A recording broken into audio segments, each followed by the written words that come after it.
बच्चों एक छोटा सा कंसेप्ट समझते हैं कि लॉन्ग जो रोलर होता है या किसी बॉडी को पुल करना आसान होता है या पुश करना आसान होता है।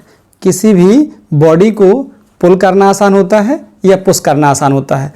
इन्हीं दोनों चीज़ों को अच्छे से समझने के लिए ये मैंने दो फिगर बनाए हैं।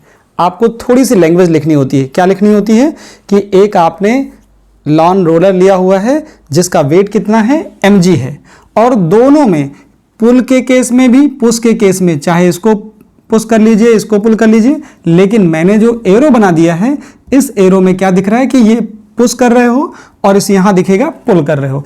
पुल और पुश दोनों केस में आप सेम फोर्स अप्लाई करिए, फिर देखिए आसान कौन होता है। क्वेश्चन यही है, easier to pull a roller or body then push, लेकिन कैसे? एक्सप्लेनेशन करने के लिए पहले इनकी मैथमेटिक्स आपको देखनी पड़ेगी, फिर आपको समझ में आएगा कि पुल करना आसान होता है एज कंपेयर टू पुश। देखो यहां पर मैंने फोर्स अप्लाई किया F और यहां पर भी फोर्स अप्लाई किया F, तो ये केस किस चीज का हो गया? ये हो गया पुल का, ये केस पुल का है, और ये केस किस चीज का है? ये हमारे पास पुश का। तो यहां पे जो कंसीडरेशन है सिर्फ इतना सा है, consider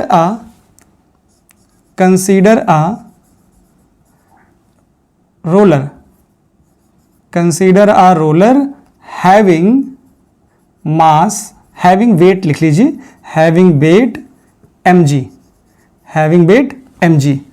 apply same force, apply same force F in case of pull or push. अब मुझे क्या करना है? जो सेम फोर्स लगाया है इस फोर्स को रिजॉल्व करना पड़ेगा। Resolve the force F, resolve the force F। Resolve करोगे तो एक फोर्स का कंपोनेंट क्या आएगा? क्योंकि ये जो फोर्सेस लगे होंगे वो थीटा एंगल पे लगे होंगे। अगर ये थीटा एंगल पे फोर्सेस लगे हैं तो इनको रिजॉल्व करोगे तो एक फोर्स आता है F cos थीटा और दूसरा फोर्स आता है F sin थीटा। दो फोर्स आएंगे। जरा देखो यहाँ पे ये फोर्स ऐसे लगा है थीटा एंगल पर, तो क्या होगा? क्योंकि जो ये रोलर है वो सरफेस यहाँ पर है। सरफेस कहाँ पे है? यहाँ पर है। इसका मतलब इस फोर्स को रिजॉल्व करोगे तो ये कैसे रिजॉल्व होगा? ये रिजॉल्व होगा इस डायरेक्शन में F cos थीटा, और इस डायरेक्शन में क्या रिजॉल्व होगा? यहाँ पे आ जाएगा F sin थीटा। आपको बच्चों पता है कोई भी ऑब्जेक्ट किसी भी प्लेन सरफेस पे रखा जाएगा तो उसके पास नॉर्मल रिएक्शन होगी। अगर ऑब्जेक्ट रखा है तो उसका वेट होगा, तो इस ऑब्जेक्ट का, इस रोलर का वेट कितना है? वो ऐड करेगा डाउनवर्ड। कहाँ ऐड करेगा? डाउनवर्ड करेगा। अब इस रोलर ने वेट नीचे अप्लाई किया हुआ है तो रिएक्शन इस पर ऊपर लगेगा, तो रिएक्शन ऊपर लगेगा, तो मैं रिएक्शन को ऊपर दिखा दे रहा हूँ। यहाँ पे रिएक्शन N1 है। ऐसे ही इस रोलर पर जो वेट होगा या रोलर का जो वेट होगा वो डाउनवर्ड ऐड करेगा, और इस पर जो रिएक्शन होगी वो कहाँ ऐड करेगी? ऊपर ऐड करेगी। इसको मैंने लिख दिया N2। ऐसे ही इस फोर्स को रिजॉल्व करना है दो कंपोनेंट में। करिए आप, इस फोर्स को आगे बढ़ा लीजिए, ऐसे लेके आएंगे तो ये फोर्स हो गया F। अगर ये थीटा है तो ये भी थीटा हो जाएगा, वर्टिकली अपोजिट। अब देखो इसका जिधर थीटा होता है उधर होता है कॉस, तो इस F का एक कंपोनेंट इधर आएगा, ये आएगा F cos थीटा, और इस डायरेक्शन में क्या आएगा? F sin थीटा आएगा। अब बच्चों एक चीज़ समझनी है, क्योंकि ये चल रहा होगा, ये भी रोलर चल रहा होगा। कहाँ पे चल रहा होगा?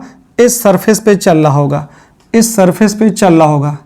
कांटेक्ट हो रहा है यहाँ पे, तो जहाँ पर कांटेक्ट होता है फ्रिक्शन वहीं पे लगता है। इसका मतलब यहाँ पर फ्रिक्शन लग रहा होगा। अब ये चल रहा है, इसका मतलब इस पे चलने वाला फ्रिक्शन होगा। कौन सा होगा? Fk होगा। इस केस में मैं मान लेता हूँ Fk डैश है, और यहाँ पर जो फ्रिक्शन होगा इसको मैं मान लेता हूँ Fk है। क्यों Fk है? क्योंकि ये काइनेटिक फ्रिक्शन है, इसलिए Fk है। ठीक है, इतनी बात समझ में आ गई है आपको। जरा यहाँ पर देखो, यहाँ पे नॉर्मल आ गया और यहाँ भी नॉर्मल आ गया। फोर्स के कंपोनेंट दोनों में आपने पुल और पुश दोनों के केस में कर दिए। अब जरा यहाँ पर नॉर्मल की वैल्यू निकालो, क्या आएगा? नॉर्मल रिएक्शन कितना आएगा? यहाँ पर मुझे नॉर्मल रिएक्शन चाहिए। क्या चाहिए? नॉर्मल रिएक्शन निकालना है, N2 निकालना है। तो कैसे निकाला जाए? जरा देखो, N2 ये है, तो जो N2 होगा वो किसके इक्वल होगा? वो mg plus F sine theta के इक्वल होगा। mg plus F sine theta के इक्वल होगा। ऐसे ही यहाँ पे नॉर्मल रिएक्शन देखो जरा, नॉर्मल रिएक्शन, यहाँ पे नॉर्मल रिएक्शन निकालना है N1। ठीक है, कैसे देखेंगे? यहाँ पे N1 और एफ साइन थीटा ऊपर लग रहा है और वेट नीचे है, तो इसका मतलब क्या आएगा? N1 plus F sine theta is equal to क्या आएगा? ये आएगा mg। तो यहाँ से नॉर्मल रिएक्शन N1 मिल जाएगा, mg minus F sine theta.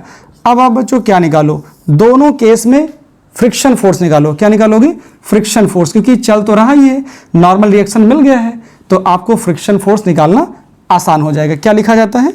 Force of friction. कौन सा फोर्स है? Force of kinetic friction. Kinetic friction क्या आएगा जाके? ये हो जाएगा F k dash is equal to mu k N2 हो जाएगा, क्योंकि इसमें नॉर्मल रिएक्शन N2 है। यहाँ देखो फोर्स ऑफ फ्रिक्शन कितना आएगा? फोर्स ऑफ काइनेटिक फ्रिक्शन आएगा, और जो फोर्स ऑफ काइनेटिक फ्रिक्शन होगा वो एफ के आएगा। यहाँ से आएगा म्यू के N1 आएगा। N की वैल्यू जरा पुट करिए, यहाँ पे देखो, ये पुट करोगे वैल्यू N1 की, तो म्यू के और यहाँ से आ जाएगा mg minus F sine theta आ जाएगा। क्लियर? ये केस इधर का है। इधर देखो कितना आएगा? एफ, ये आएगा एफ के डैश, यहाँ से कितना मिलेगा? म्यू के, और N2 की वैल्यू कितनी है? यहाँ है mg plus F sine theta है। क्लियर हुआ? अब दोनों में देखो किस में फ्रिक्शन ज़्यादा लग रहा है? इसमें फ्रिक्शन ज़्यादा लग रहा है या इसमें लग रहा है? इस वाले में देखो एफ के की वैल्यू कितनी आई है? एफ के की वैल्यू आई है म्यू के, और यहाँ से आया है mg minus F sine theta. ठीक है, तो एक फ्रिक्शन ये पुल का है और ये पुश का फ्रिक्शन है। तो किस में फ्रिक्शन कम लग रहा है? ये देखो, ये है पुश का केस। तो आप देखोगे कि यहाँ पर जो फ्रिक्शन है यहाँ माइनस में आ रहा है, जो एफ के की वैल्यू में mg माइनस आ रहा है, यहाँ पे देखो mg प्लस आ रहा है। इसका मतलब जो है force of friction in case of push ज़्यादा है, इन केस ऑफ पुल कम है, तो पुल करना आसान होता है। तो यहाँ लिखा जाएगा फोर्स ऑफ फ्रिक्शन, यहाँ लिखा जाएगा force of friction, force of friction, friction मतलब kinetic friction, force of friction is greater